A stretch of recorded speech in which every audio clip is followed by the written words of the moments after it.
Friends, we meet today to discuss and explore new business opportunities between India and Russia.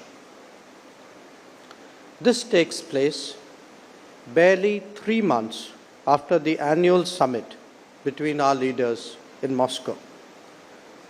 They also had another opportunity to interact last month in Kazan.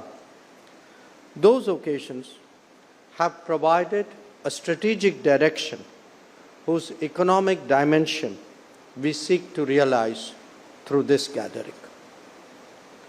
But there is also a larger international setting in which we should place our cooperation. The world is moving towards ever greater multipolarity, and devising appropriate methods of cooperation is essential if we are to keep up. Moreover, Russia has consciously focused more deeply on Asia since 2022.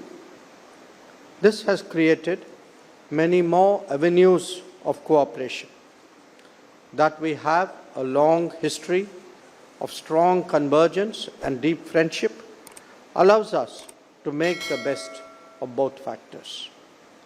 That the two economies are so complementary is also a key consideration.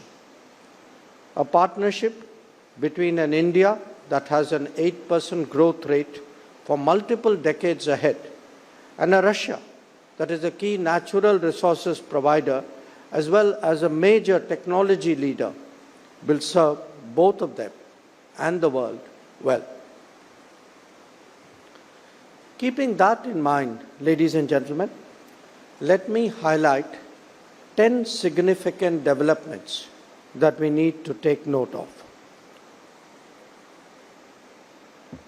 1.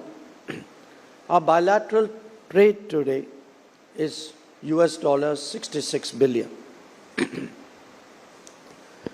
This makes the goal of reaching $100 billion by 2030 more than realistic. 2. The balance of trade, however, needs urgent redressal since it is so one-sided. It is imperative that non-tariff barriers and regulatory impediments are speedily addressed for this to happen. 3. The India-Eurasian Economic Union Trade in Goods negotiations commenced in March this year. We need to vigorously take it forward. 4. The first ever bilateral investment forum took place in Moscow in April 2024. We also need to expedite negotiations on the bilateral investment treaty. 5. The program for cooperation in regard to the Russian Far East from 2024 to 29 was signed in July during the annual summit. It encourages other related activities, including in the connectivity sphere. 6. Mutual settlement of trade in national currencies is of great importance, especially in the current circumstances. Special rupee Vostro accounts are right now an effective mechanism. However, even in the short run, a better trade balance with national currency settlements is obviously the answer. 7. Signing of a bilateral agreement between our customs authorities of the two countries in May 2024 on authorized economic operators has had a big impact on smoothening the ease of doing trade. 8. 3 connectivity initiatives, and the First Deputy Prime Minister mentioned it as well. 3 connectivity initiatives between us, the International North-South Transport Corridor, the Chennai-Vladivostok Corridor, and the Northern Maritime Route, all need continued attention if we are to realize their full potential. 9. A growing Russian appreciation of Make in India as a program to deepen business will certainly help to take forward our cooperation in many, many domains.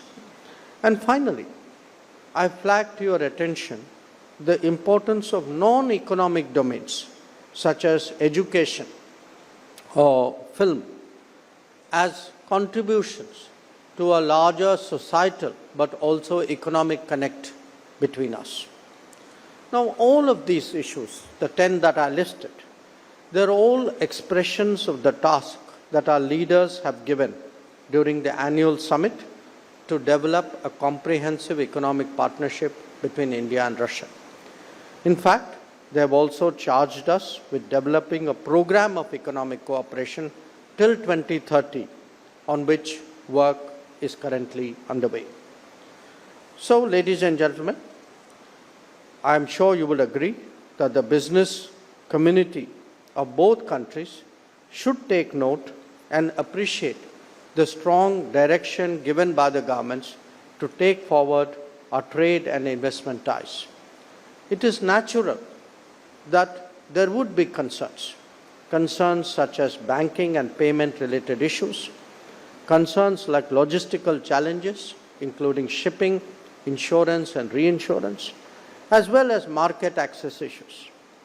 Obviously, we have to find solutions that work to the comfort level of those who are actually involved in trade. I am confident that today's gathering and the sessions that will follow will facilitate an open exchange of views in this regard, with the expectation of coming up with mutually beneficial and workable answers. Friends, we are all aware of the complementary nature of our respective economies. If we recognize that fully, then it also follows that our approach is not transactional but aimed at building long-term partnerships.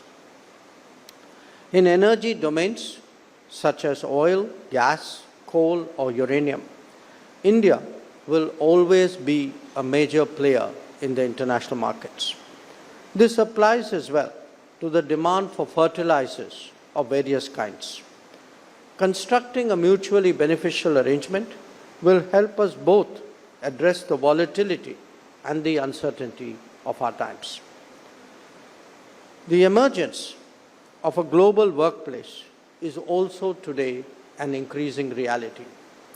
Demographic unevenness has created demand and supply imbalances across the world. India and Russia can be partners in this regard as well. It would require a focused initiative that customizes human resources in India for the Russian market. That is best done with the active participation of businesses. Friends, tomorrow the India-Russia Intergovernmental Commission will be meeting in Delhi to take stock of our bilateral cooperation. Your deliberations can provide a valuable input for policymakers to consider. We look forward to receiving these at the conclusion of this forum. Thank you for your attention.